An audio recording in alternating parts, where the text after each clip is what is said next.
नमस्कार दोस्तों, जय हिंद। मैं Udayveer Singh Mavi, chemistry lecturer, government senior secondary school Hodal, जिला पलवल। आज आपका स्वागत करता हूं केमिस्ट्री के class 11th unit 4 chemical bonding and molecular structure के पार्ट 1 में। प्यारे साथियों, जो केमिकल बॉन्डिंग और मॉलिक्यूलर स्ट्रक्चर है, ये इनऑर्गेनिक केमिस्ट्री का या हम ये कहें केमिस्ट्री का वो बेसिक टॉपिक है जिसके बिना केमिस्ट्री को पढ़ना इम्पॉसिबल है। तो सबसे पहले आज हम जो दो बातें डिस्कस करेंगे इसके बारे में। सबसे पहली बात, बॉन्डिंग क्यों बनती है और कैसे बनती है, और फिर हम डिस्कस करेंगे लीव-स्टार्ट स्ट्रक्चर्स को। तो आज के हमारे टॉपिक दो रहेंगे। मेन जो टॉपिक रहेगा आज का वो रहेगा इंट्रोडक्शन ऑफ केमिकल बॉन्ड, और उसमें दो तीन छोटे छोटे क्वेश्चन को हम जानने की कोशिश करेंगे। सबसे पहला क्वेश्चन होगा व्हाट इज बॉन्ड, बॉन्ड क्या है। सेकंड क्वेश्चन रहेगा why bonds are formed, bond क्यों बनते हैं। और तीसरा क्वेश्चन रहेगा how bonds are formed, bond बनते कैसे हैं। तो प्यारे साथियों, सबसे पहले हमें बॉन्ड को समझने के लिए थोड़ा सा पीछे जाना पड़ेगा। अगर आप केमिस्ट्री की डेफिनेशन समझें तो केमिस्ट्री का मतलब होता है to study the matter and its property is called chemical bond. अगर हम मैटर की बात करें तो मैटर में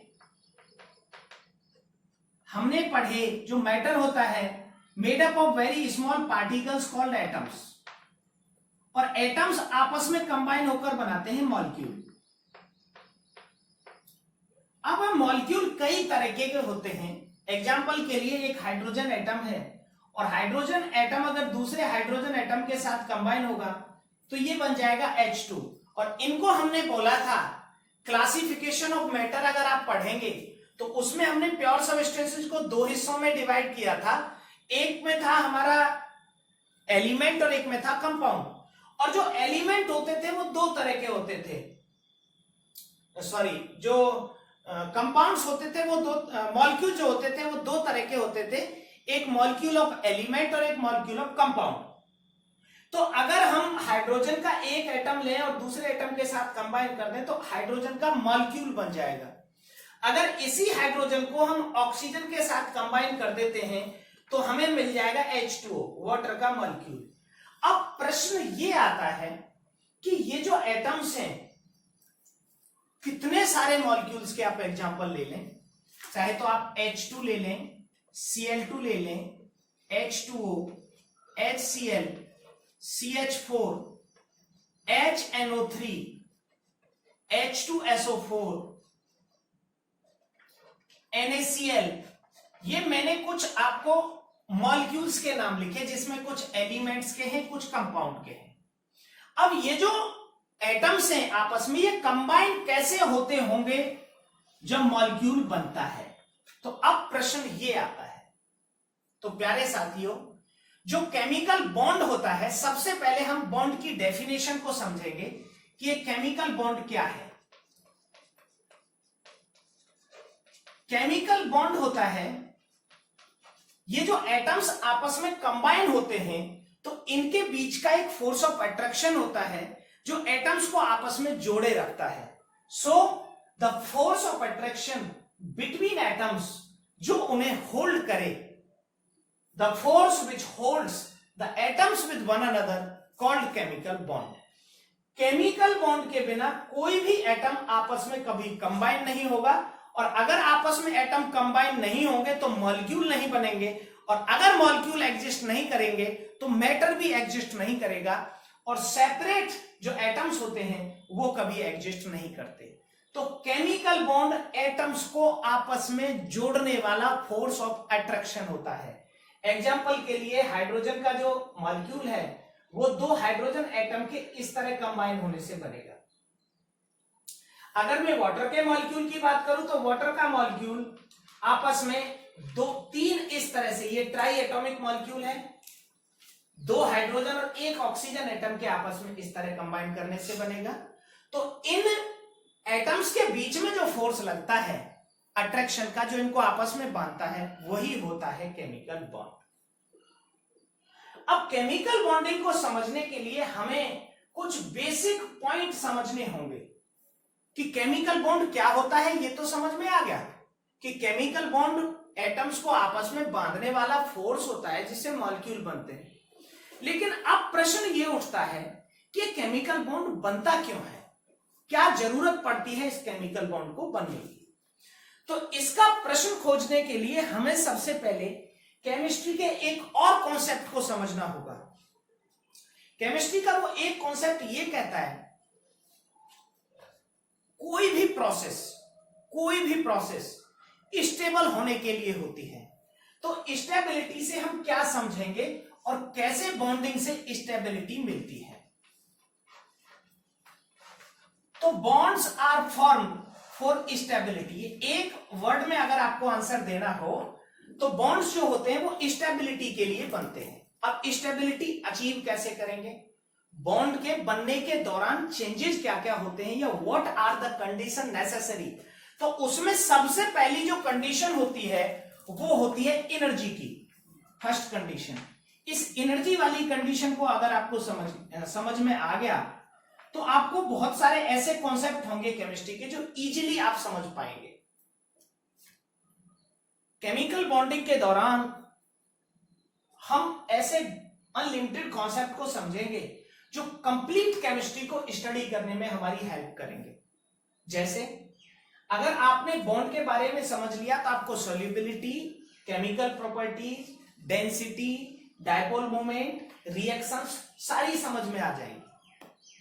तो सबसे पहला जो कॉन्सेप्ट जो हम बॉन्ड्स के लिए समझेंगे वो है एनर्जी। स्टेबिलिटी का एनर्जी से सीधा कनेक्शन है। आप बिल्कुल सरल शब्दों में मैं इसको एक्सप्लेन करूं तो आपके पास 2 कप ऑफ वाटर है। एक वाटर का ये कप है, इसमें पानी भरा हुआ है, और एक कप ऑफ वाटर ये है, इसमें भी पानी भरा हुआ है। अगर आप इन दोनों कप को देखें, दोनों में इक्वल हमने लिया 100 ml वाटर फिल किया। अब हमने क्या किया, ये जो वाटर है हमारा, इसको हीट कर दिया। जैसे ही हमने इस वाटर को हीट किया तो अब इसका टेम्परेचर सपोज दैट 100 डिग्री है, या कम या ज्यादा हो सकता है, मैं सिर्फ एग्जांपल दे रहा हूं। और इसका जो टेम्परेचर है वो नॉर्मल टेम्परेचर है जो इन्वायरमेंट का मोस्टली टाइम होता है 30 to 35 डिग्री सेंटीग्रेड। अब इसकी एनर्जी ज्यादा है जिसको हीट किया, जिसको हीट नहीं किया उसकी एनर्जी कम है। तो अब दोनों को अगर आपसे पूछा जाए कि इन दोनों में से भाग कौन सा सकता है, बिल्कुल बेसिक क्वेश्चन, कि एक पानी गर्म है और एक पानी ठंडा है, तो इनमें से जल्दी कौन भागेगा, जो गर्म होगा, जिसके पास एनर्जी ज्यादा होगी। तो क्या होता है, धीरे धीरे ये जो वाटर है ये धीरे धीरे अपनी एनर्जी को लूज करता है। जैसे जैसे एनर्जी लूज होती है उसके पार्टिकल्स नजदीक आने लगते हैं, और जैसे पार्टिकल क्लोज आते हैं तो आपस में अट्रैक्शन का फोर्स बन जाता है। और एनर्जी लूज करने के कारण उनके पास काइनेटिक एनर्जी नहीं होती, सो दे कांट मूव और दे कांट रन। न वो चल सकते न भाग सकते और स्टेबल हो जाते हैं। तो प्यारे बच्चों, कंप्लीट पूरी केमिस्ट्री के अंदर एक कॉन्सेप्ट जो हमेशा स्वयं सिद्ध रहेगा, जो कभी नहीं बदलेगा, वो होगा कॉन्सेप्ट ऑफ एनर्जी।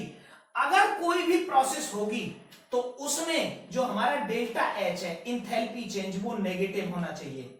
नेगेटिव का मतलब है रिएक्शन एक्सोथर्मिक होनी चाहिए। तो स्टेबिलिटी आती है जब पार्टिकल्स आपस में कंबाइन करते हैं एटम्स, तो during combination they loses their kinetic energy. वो काइनेटिक एनर्जी को लूज करके डेल्टा एच नेगेटिव को आपस में अटैच हो जाते हैं, और जब उनके पास एनर्जी लेस हो जाती है दे becomes stable and hence they form bond. तो वो बॉन्ड बना लेते हैं स्टेबिलिटी के लिए, क्योंकि एनर्जी का चेंज होता है। सेकंड जो चीज है इसके अंदर जो हमें समझनी है कि बॉन्डिंग से होता क्या है, बॉन्डिंग के बारे में, वो है स्टोइकियोमेट्री। ये भी बड़ा इंपॉर्टेंट पॉइंट है समझने का। स्टोइकियोमेट्री का मतलब क्या है, इसको मैं और सरल शब्दों में एक्सप्लेन करूंगा, लेकिन पहले स्टोइकियोमेट्री को समझें। अगर आपने एक हाइड्रोजन एटम लिया and if you want to combine this one hydrogen atom with another hydrogen atom, तो हाइड्रोजन हाइड्रोजन एटम कंबाइन करके दे ऑलवेज फॉर्म H2, वो हाइड्रोजन का मॉलिक्यूल H2 ही बनाएंगे। दे नाइदर फॉर्म H3, दे नाइदर फॉर्म H4, ना वो H3 बनाएंगे ना H4 बनाएंगे। इसी तरह if you want to combine sodium and chlorine, they combines to form NaCl, sodium chloride. They neither form Na2Cl, they nor form NaCl2. This is stoichiometry. Stoichiometry in simple words, the ratio of atoms which combines with one another. एक atom दूसरे के साथ जब combine करेगा तो उनका क्या ratio रहेगा, यह है स्टोइकियोमेट्री। फिक्स होती है, और इसे और मैं सरल शब्दों में कहूं, लेकिन उसके लिए आपको थोड़ा सा पीछे जाकर एक और टॉपिक पढ़ना होगा, वो पढ़ना पड़ेगा structure of atom and electronic configuration. और इलेक्ट्रॉनिक कॉन्फ़िगरेशन से आप समझ पाएंगे एटम्स के लास्ट सेल में इलेक्ट्रॉन की नंबर, जिसे हमने कहा था वैलेंसी। और वैलेंसी अगर हमें यह समझ में आ जाएगी, तो वैलेंसी को समझने के बाद हमें यह पता चल जाएगा कि कौन एटम किसके साथ कितना कंबाइन करेगा। जैसे अगर हाइड्रोजन ऑक्सीजन के साथ कंबाइन करके H2O बना रहा है, तो वो H2O ही क्यों बना रहा है, H3O क्यों नहीं बना रहा। This stoichiometry can easily be understood by knowing the valency और electronic configuration, which we will discuss in the another topic Lewis dot structures and the formation of bond.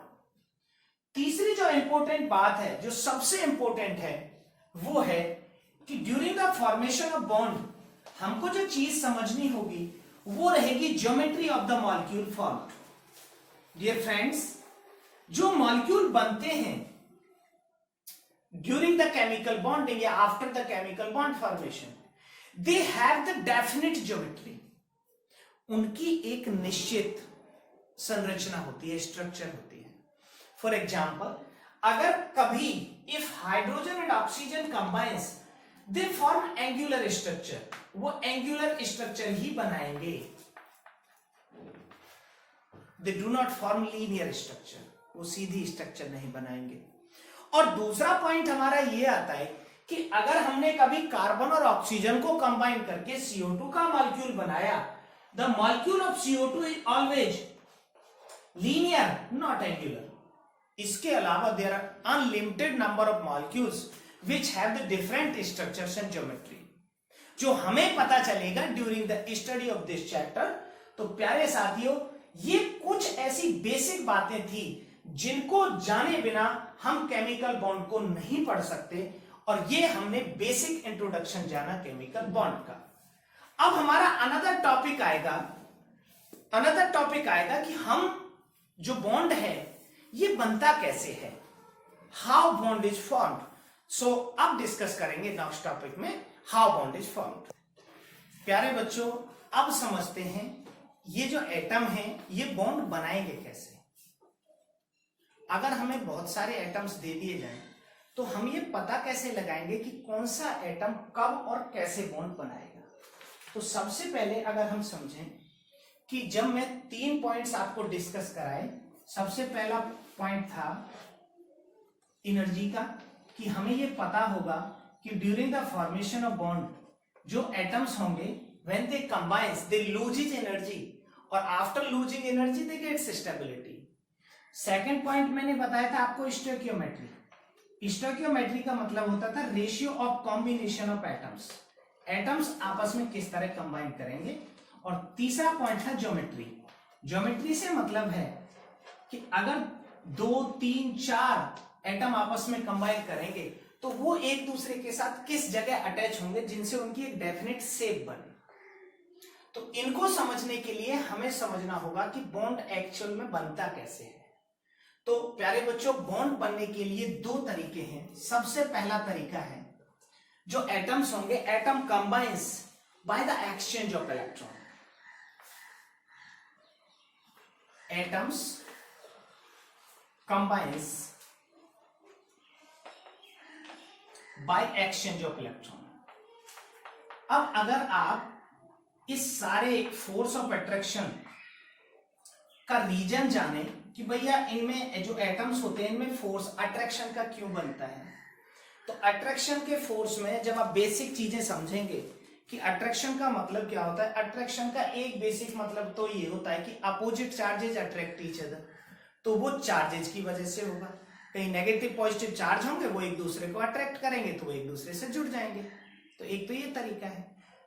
दूसरा तरीका होता है कि एटम आपस में एक दूसरे के क्लोज आ जाएं, नजदीक आ जाएं और एक दूसरे से के साथ कोई म्यूचुअल अंडरस्टैंडिंग या म्यूचुअल शेयरिंग कर लें तो बॉन्ड बन जाएगा। तो ये दो तरीके ऐसे हैं जिनसे केमिकल बॉन्ड का फॉर्मेशन होता है। उसमें पहला तरीका है कि एटम आपस में कंबाइन करेंगे by the exchange of electron. अब एक्सचेंज से क्या मतलब है कि अगर हम एक टॉपिक समझें इलेक्ट्रॉनिक कॉन्फ़िगरेशन को, मैं लीविस ऑप्टिक थ्योरी में डिस्कस करूंगा इसको प्रॉपर। तो लीविस मैं एक एग्जांपल यहां दे रहा हूं। आपने देखा 281 ये सोडियम है, एटॉमिक नंबर 11 है, इसकी लास्ट सेल में एक इलेक्ट्रॉन है और ये बात समझ में आई कि अगर हम इस एक इलेक्ट्रॉन को यहां से निकाल दें तो इसका कॉन्फ़िगरेशन रह जाएगा 2 और 8 और सोडियम पर आ जाएगा +1 का चार्ज और 2-8 कॉन्फ़िगरेशन स्टेबल होता है। अब इसने जब एक इलेक्ट्रॉन लूज किया तो अगर इसको हम क्लोरीन के साथ कंबाइन कर दें जिसका कॉन्फ़िगरेशन क्लोरीन का 287 है तो इसका एक इलेक्ट्रॉन कम है, इस एक इलेक्ट्रॉन को यहां ऐड कर दिया जाए तो ये बना लेगा Na++Cl-, इसका कॉन्फ़िगरेशन 28 और इसका कॉन्फ़िगरेशन 288, दोनों स्टेबल हैं।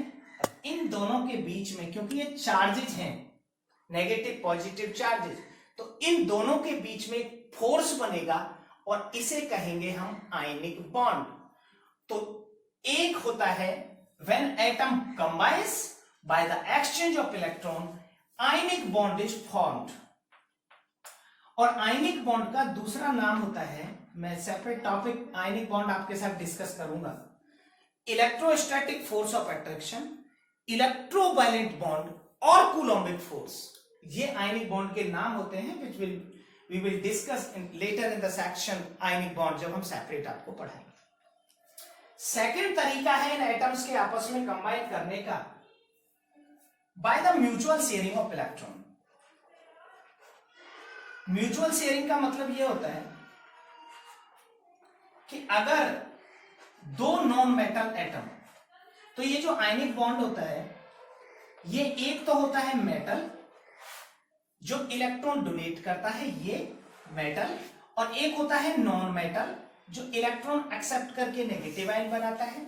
सो the bond formed between cation formed by metal and the anion formed by non metal called ionic bond. और अगर दो नॉन मेटल एटम है, both have electronic configuration less than 8, then they shares electron, तो वो आपस में electron का साझा करेंगे और इस साझे से बनने वाले बॉन्ड को हम कहते हैं कोवैलेंट बॉन्ड। तो ये दो तरीके हमारे रहेंगे। कोवैलेंट बॉन्ड का एक एग्जांपल आपको मैं देता हूं, जैसे हाइड्रोजन है, हाइड्रोजन के पास अपना एक इलेक्ट्रॉन होता है, when it combines with another hydrogen which have 1 electron, तो ये अपना एक इलेक्ट्रॉन इसको डोनेट कर दें और ये अपना एक इलेक्ट्रॉन इसको डोनेट कर दें, तो ये बन जाएगा H2। तो इस तरह से mutual sharing of electron, mutual का मतलब इक्वल शेयरिंग होता है, when one atom combines with another atom and both atoms have need of electron, अगर दोनों को ही इलेक्ट्रॉन की नीड है। अच्छा, नीड का कैसे पता चलेगा हमें? नीड का पता चलेगा number of electron in outermost shell. 1, 2, 3 वाले डोनेट करते हैं, 4 वाला डोनेट भी कर सकता है, शेयर भी कर सकता है, एक्सेप्ट भी कर सकता है, 5, 6 और 7 ये या तो इलेक्ट्रॉन को डोनेट एक्सेप्ट करेंगे या शेयर करेंगे। तो या तो ये नेगेटिव आयन बनाएंगे या ये इलेक्ट्रॉन को शेयर करेंगे। तो प्यारे साथियों, ये होता है covalent bond, the bond which formed by mutual sharing of electron between two atoms called covalent bond. तो इस तरह से बॉन्ड हमारा दो तरीके का हुआ, आयनिक बॉन्ड और covalent bond, which formed by the mutual sharing of electron between two atoms and which formed by the exchange of electron between two atoms. उनमें से एक एटम मेटल का रहेगा, दूसरा एटम नॉन मेटल का रहेगा। इन दो के अलावा जो अट्रैक्शन है वो और भी हो सकते हैं, जैसे उनमें से एक अट्रैक्शन होता है dipole dipole attraction. Dipole dipole attraction के कारण हाइड्रोजन बॉन्ड बनता है, असल में उसका सिर्फ नाम बॉन्ड है, वो बॉन्ड है नहीं, और एक मेटेलिक बॉन्ड बनता है। ये दो बॉन्ड और हैं, but in this unit we will talk about only these two types of bond. और अब हम बात करेंगे कि ये जो बनाने का कॉन्सेप्ट था इन बॉन्ड्स के, ये कहां से ओरिजिनेट हुआ, और हम डिस्कस करेंगे कौशल और लीविस के द्वारा दी गई ऑक्टेट थ्योरी के बारे में। तो आइए अब पढ़ें लीविस ऑक्टेट थ्योरी को। प्यारे बच्चों, अब हम पढ़ेंगे जो केमिकल बॉन्ड है उसको बनने के जो कॉन्सेप्ट थे, या केमिकल बॉन्ड कैसे बनता है इसके बारे में जो बेसिक नॉलेज थी वो कहां से शुरू हुई। सबसे पहले आई लीविस ऑक्टेट थ्योरी। बॉन्ड बनने के तरीके सबसे पहले लीविस ऑक्टेट थ्योरी ने बताया कि बॉन्ड एटम के साथ, जो एटम होते हैं वो बॉन्ड क्यों बनाते हैं और किस तरह बनाते हैं। लीविस ऑक्टेट थ्योरी का एक दूसरा भी नाम है, 1916 में 1916 में दी गई लीविस और कौशल के द्वारा। नाम था W Kaushal and Gilbert and Lewis. इन्होंने दी इलेक्ट्रॉनिक थ्योरी ऑफ वैलेंसी। तो सबसे पहले हम समझेंगे इलेक्ट्रॉनिक थ्योरी ऑफ वैलेंसी को, और इसके पीछे क्या उन्होंने प्रूफ दिए कि किस तरह एटम कंबाइन करेंगे उसको। प्यारे साथियों, इन्होंने सबसे पहले ये अंदाजा लगाया, इन्होंने देखा कि जितने भी mono atomic stable inert gases हैं जो किसी के साथ कंबाइन नहीं कर रहे थे, क्योंकि बॉन्डिंग का मतलब तो कंबाइन करना है, इन्होंने देखा जितने भी मोनो एटॉमिक गैसेज जो कंबाइन नहीं कर रहे थे सभी का कॉन्फ़िगरेशन NH2NP6 था। मतलब कहने का था कि आउटर मोस्ट सेल में 8 इलेक्ट्रॉन होने के बाद जो परमाणु है वो स्टेबल हो रहे थे। तो जैसे ही 8 इलेक्ट्रॉन होने के बाद परमाणु स्टेबल हुए, तो इन्होंने ये अंदाजा लगाया कि अगर कोई भी एटम अपनी आउटर मोस्ट सेल में 8 इलेक्ट्रॉन पूरा कर लेता है, 2 electron in case of duplet, duplet के केस में 2 इलेक्ट्रॉन थे।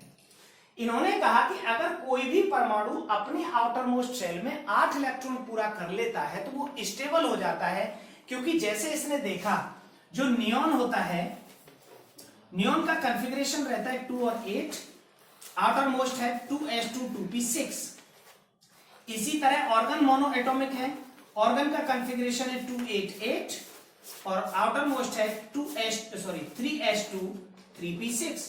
तो इसने कहा कि जिनके आउटर मोस्ट सेल में इलेक्ट्रॉनिक कॉन्फ़िगरेशन s2p6 रहेगा वो स्टेबल होंगे, और इसी से जन्म हुआ लीविस की ऑक्टेट थ्योरी का, या हम इसे कहेंगे electronic theory of valency, which given by W Kaushal and Gilbert and Lewis. क्या कहती थी लीविस थ्योरी? लीविस थ्योरी कहती थी एटम्स, कोई भी एटम है, एटम्स कंबाइंस, वो कंबाइन करेंगे to complete 8 electron in their valence shell. Atom combine करेंगे अपनी आउटर मोस्ट सेल में, वैलेंस सेल कहते हैं आउटर मोस्ट सेल को।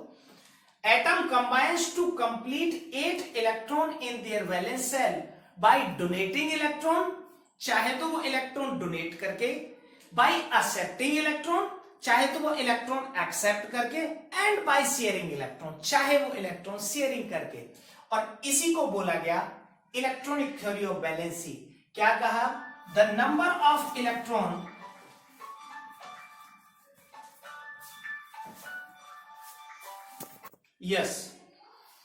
इलेक्ट्रॉनिक थ्योरी ऑफ वैलेंसी को समझने के लिए हम कुछ एग्जांपल्स देखेंगे। जैसे ये सोडियम का कॉन्फ़िगरेशन है 281, मैग्नीशियम का कॉन्फ़िगरेशन है 282, एल्यूमिनियम का कॉन्फ़िगरेशन है 283 और सिलिकॉन का कॉन्फ़िगरेशन है 284।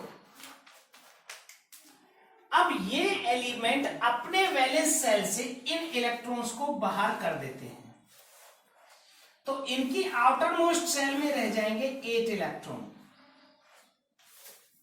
कौशल और लीविस ने कहा the number of electron donated and, और एग्जांपल लेंगे, ऑक्सीजन का कॉन्फ़िगरेशन, सॉरी नाइट्रोजन से शुरू करते हैं। नाइट्रोजन का कॉन्फ़िगरेशन होता है 2 और 5, ऑक्सीजन का कॉन्फ़िगरेशन 2 और 6, फ्लोरीन का कॉन्फ़िगरेशन 2 और 7 और नियोन का कॉन्फ़िगरेशन है 2 और 8। अगर ये एटम इलेक्ट्रॉन डोनेट करके स्टेबल हो गए और ये एटम इलेक्ट्रॉन एक्सेप्ट करके स्टेबल हो गए, इसने एक्सेप्ट किए 3 इलेक्ट्रॉन, इसने एक्सेप्ट किए 2 electron and the fluorine accept 1 electron, तो इनकी आउटर मोस्ट सेल में हो जाएंगे सभी के 8 इलेक्ट्रॉन। तो कौशल और लीविस की electronic theory states that the number of electron donated by metal atoms, the number of electron accepted by non-metal atoms to complete 8 electron in their valence cell called valency, उसको बोल दिया गया valency. और कौशल और Lewis ने कहा था कि atom form bond to complete their octet, atom form bond by donating, by accepting or by sharing electron, and they gets stable and changes into the stable configuration NH2NP6। वो NH2NP6 configuration में चले जाएंगे electron donate करके या electron accept करके। अब अगर उन्होंने, एक ने इलेक्ट्रॉन डोनेट किया पॉजिटिव बनाया, दूसरे ने इलेक्ट्रॉन एक्सेप्ट किया नेगेटिव बनाया, तो बनेगा आयनिक बॉन्ड। और अगर एक एटम जिसको इलेक्ट्रॉन की नीड है, for example the nitrogen have electronic configuration 2 और 5 and the another nitrogen atom also have electronic configuration 2 और 5, तो इसने 3 इलेक्ट्रॉन इसके साथ शेयर किए, इसने 3 इलेक्ट्रॉन इसके साथ शेयर किए, तो इन दोनों के बीच में बन जाएगा ट्रिपल बॉन्ड 3 इलेक्ट्रॉन की शेयरिंग से, तो ये मल्टीपल बॉन्ड कहलाते हैं।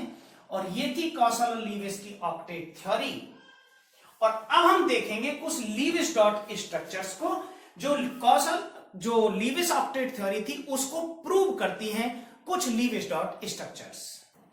तो जो लीविस ऑक्टेट थ्योरी थी वो बॉन्डिंग की पहली थ्योरी थी, और लीविस ऑक्टेट थ्योरी ने कहा कि बॉन्ड इसलिए बनते हैं कि एटम को अपनी आउटर मोस्ट सेल में 8 इलेक्ट्रॉन पूरे करने होते हैं, क्योंकि after completing their octet they get stable NH2NP6 configuration which is similar to inert gases, and inert gases do not react with anyone, इसीलिए वो बॉन्ड बनाते हैं।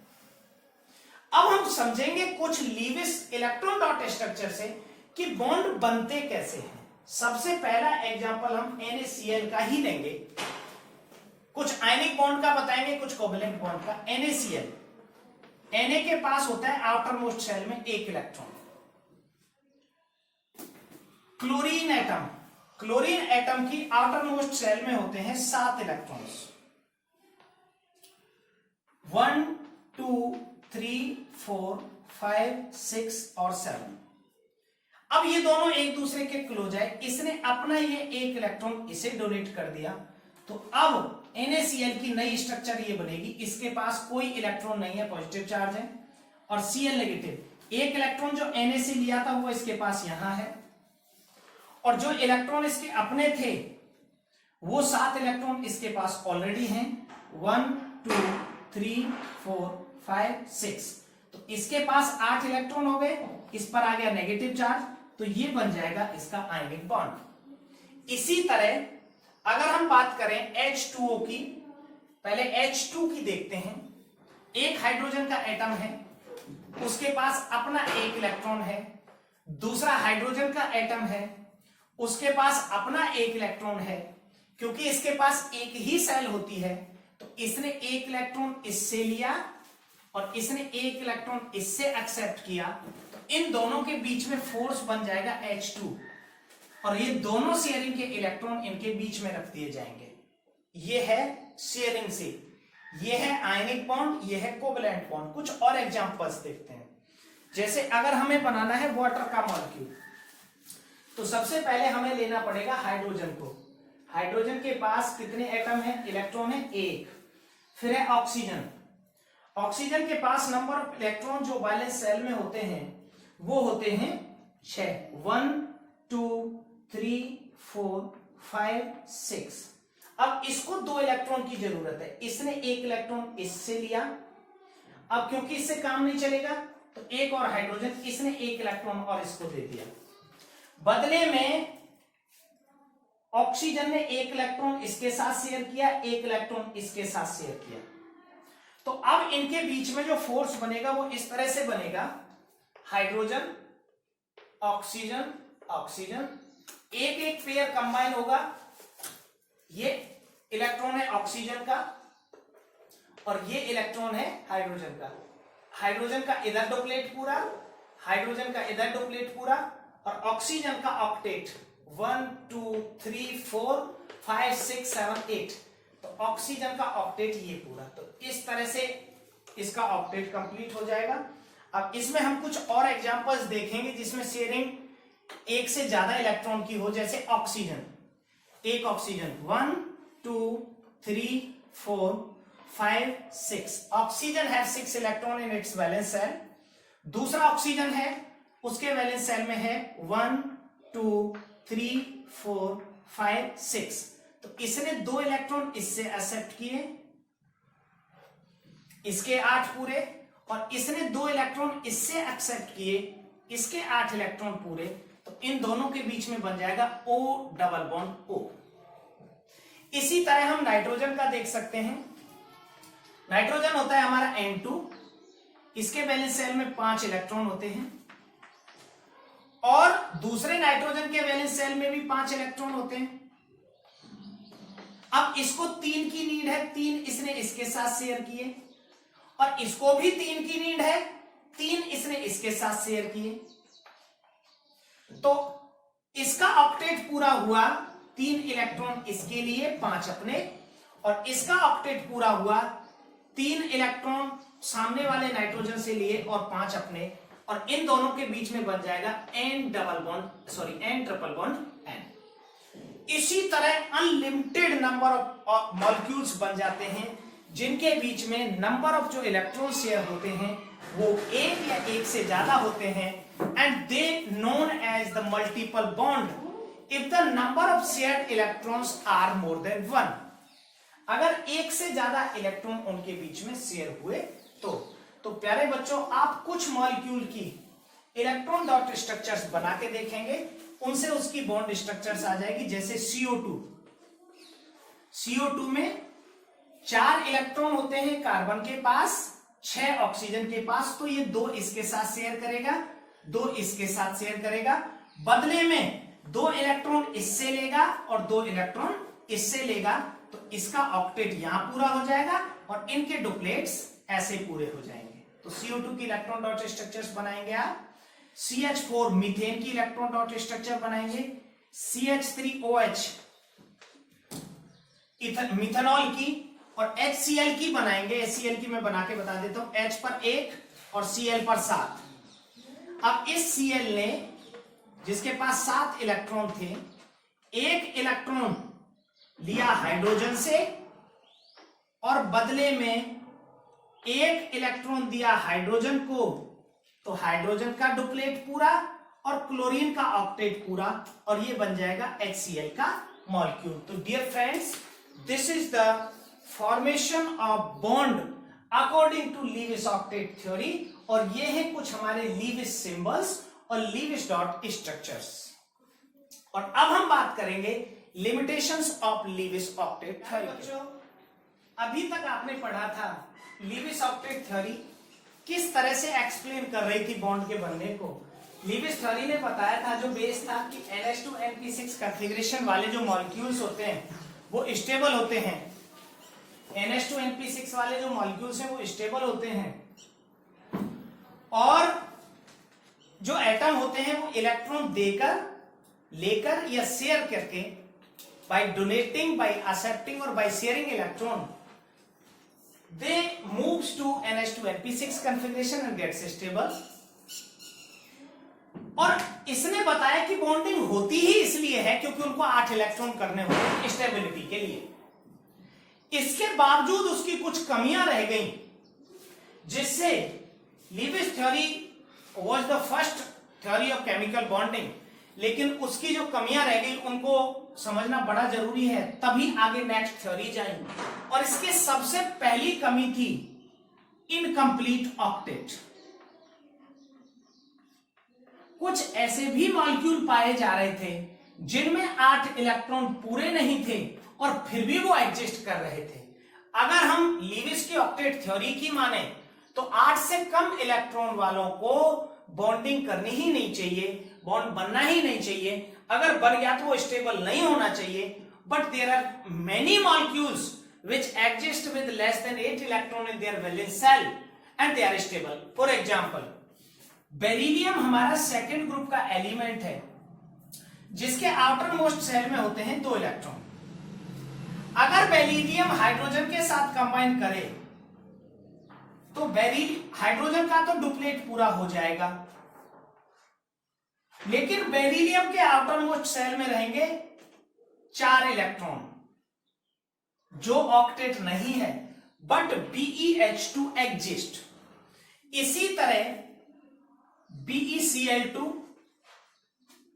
इसी तरह एक और एग्जांपल अगर हम देखें BH3, बोरॉन के आउटर मोस्ट सेल में इलेक्ट्रॉन हैं 3 और वो 3 हाइड्रोजन के साथ कंबाइन करता है और वो बना लेता है BH3। और BH3 की अगर हम ऑक्टेट देखें तो हाइड्रोजन का तो डुप्लेट पूरा हो रहा है, लेकिन बोरॉन के आउटर मोस्ट सेल में इलेक्ट्रॉन हुए टोटल 6 और ये एग्जिस्ट करेगा। इसी तरह AlH3, एल्यूमिनियम हाइड्राइड, तो इसकी पहली ड्रॉबैक थी इनकम्प्लीट ऑक्टेट। एग्जाम्पल लिख लेंगे BeH2, BH3, BeCl2, AlH3। दूसरी इसकी जो ड्रॉबैक थी, लिमिटेशन, वो थी एक्सटेंडेड ऑक्टेट।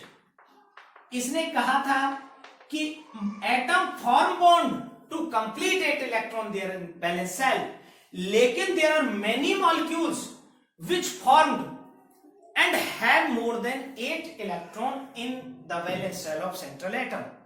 एग्जाम्पल के लिए अगर हम देखें फास्फोरस को, तो फास्फोरस के वैलेंस सेल में इलेक्ट्रॉन्स की संख्या होती है 5, 15 ग्रुप का है, 1 2 3 4 और 5।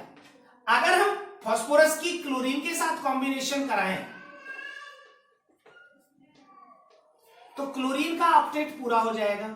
एक ये लीविस डॉट स्ट्रक्चर भी बना रहा हूं मैं क्लोरीन की,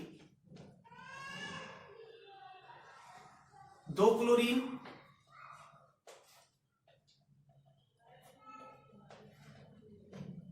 3 क्लोरीन,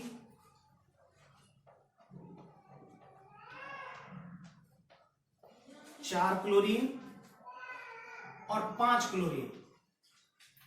क्लोरीन की आउटर मोस्ट सेल तो हो गई कंप्लीट 8 इलेक्ट्रॉन के साथ, लेकिन क्योंकि ये म्यूचुअल शेयरिंग है तो अब फास्फोरस की जो वैलेंस सेल है इसमें इलेक्ट्रॉन की नंबर हो जाएगी, काउंट करेंगे अभी हम, 1 2 3 4 5 6 7 8 9 10। तो PCl5 में फास्फोरस की वैलेंस सेल में 10 इलेक्ट्रॉन होंगे जो कि 8 से ज्यादा हैं। इसी तरह SF6 है, सल्फर हेक्साफ्लोराइड, सल्फर हेक्साफ्लोराइड की वैलेंस सेल में इलेक्ट्रॉन की संख्या होगी 6 और 6 वो शेयर करेगा तो टोटल नंबर ऑफ इलेक्ट्रॉन हो जाएंगे 12। इसी तरह है IF7 और IF7 की वैलेंस सेल में इलेक्ट्रॉन की नंबर होगी 14 और SF6 के 12। तो डियर फ्रेंड, ये इसकी थी second drawback. There are many molecules which exist as more than 8 electron in their valence cell। तीसरी इसकी लिमिटेशन थी ऑड इलेक्ट्रॉन स्पीसीज। अगर हम लीविस्टी ऑक्टेट थ्योरी को माने तो मॉलिक्यूल्स के पास 8 इलेक्ट्रॉन होते हैं, और 8 इलेक्ट्रॉन का मतलब होता है कंप्लीट पेयरिंग। और अगर कंप्लीट पेयरिंग हो जाती है तो स्पिन के अकॉर्डिंग वो स्टेबल हो जाता है। लेकिन अगर किसी की वैलेंस सेल में 5 इलेक्ट्रॉन है और उसने 4 शेयर कर लिए तो उसके पास 1 इलेक्ट्रॉन बचेगा। फॉर एग्जाम्पल नाइट्रोजन के पास 5 इलेक्ट्रॉन होते हैं और उसने 2 ऑक्सीजन के साथ शेयर किए, 2 इस ऑक्सीजन के साथ शेयर किए,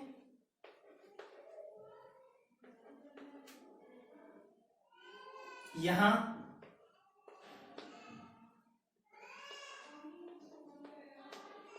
तो अब इस ऑक्सीजन का तो ऑक्टेट हो गया कंप्लीट, इस ऑक्सीजन का भी कंप्लीट हो गया। और एक इंटरेस्टिंग बात यह है कि नाइट्रोजन का जो ऑक्टेट था वो ऑक्टेट से इलेक्ट्रॉन हो गए ज्यादा, क्योंकि 5 और 4 9 हो गए। तो ये जो 1 इलेक्ट्रॉन है ये ऑड स्पीसीज के रूप में पाया जाएगा, और इसमें ये जो बॉन्ड बनाएगा यहां पर NO2 में जो एक बॉन्ड होगा वो डबल शेयरिंग का नहीं होगा, उसमें दोनों इलेक्ट्रॉन के जो शेयर्ड पेयर हैं वो दिए जाएंगे नाइट्रोजन के द्वारा, तो ये एक कोऑर्डिनेट या डेटिव बॉन्ड बना लेगा। अब N के पास 1 इलेक्ट्रॉन रह जाएगा, इसकी स्ट्रक्चर ये बनेगी NO2 और 1 ऑड इलेक्ट्रॉन। इसी के कारण जो NO2 होता है वो हमेशा डाइमराइज फॉर्म में एग्जिस्ट करता है। NO2 never exist in single form. तो ये इस तरह से 2 कंबाइन कर लेंगे, यहां 1 NO2 यहां से, 1 यहां से,